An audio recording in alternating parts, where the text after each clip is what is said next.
Jogging કરતી વખતે, gym કરતી વખતે, મોબાઈલમાં મૂવી જોતી વખતે, ઓનલાઈન ગેમ રમતી વખતે ઘણા બધા લોકો બ્લૂટૂથનો વધારે પડતો ઉપયોગ કરતા હોય છે. ટ્રાવેલિંગ કરતી વખતે પણ બ્લૂટૂથનો ઉપયોગ કરતા હોય છે, પરંતુ આ વધારે પડતા બ્લૂટૂથના યુઝના કારણે ઘણી બધી સમસ્યાઓ સર્જાતી હોય છે.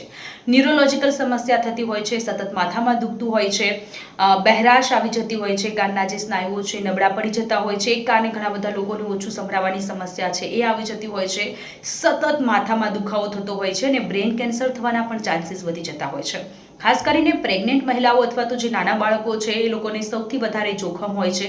એટલે કે એવા લોકોએ તો બ્લૂટૂથ ન જ યુઝ કરવું જોઈએ, અને છતાં પણ જો કોઈ લોકોને બ્લૂટૂથ યુઝ કરવું એ ખૂબ જરૂરી છે, એના વગર ઓપ્શન નથી, તો સારી ક્વોલિટીના બ્લૂટૂથ યુઝ કરો. રાત્રે સૂતી વખતે બ્લૂટૂથને બહાર કાઢી દો, અથવા તો આખા દિવસ દરમિયાન જ્યારે બ્લૂટૂથ કાનમાં રહેલા હોય છે તો સમયાંતરે એ બ્લૂટૂથને બહાર કાઢી દો કે જેથી આ બધું જોખમ ન થાય.